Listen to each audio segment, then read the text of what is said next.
Okay, we're going to make some mayonnaise. In my bowl I have three free-range line-stamped eggs. Now I'm using the yolks and I'm using line-stamped because they've been inoculated against salmonella.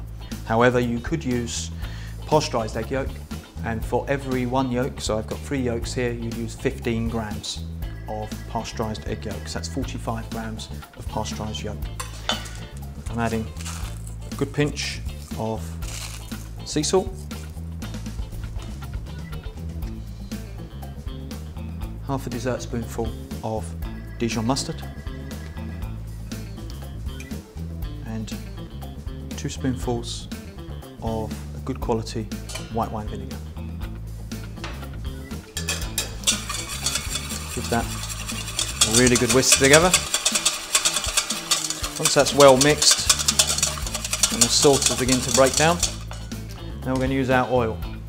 Now I have, for the 3 yolks, I have 350 ml of oil.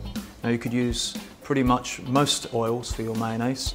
I'm using a mixture of sunflower oil and olive oil. I put that into a squeezy bottle because it really helps when you're making mayonnaise on your own, and especially manually, to just drip in a very small amount right at the beginning. So I'm just going to whisk a very steady stream. I'm going to start off quite slowly with the oil because you don't want the mayonnaise to split. Now we've got the rest of our oil to go in, and pretty much in a steadier stream.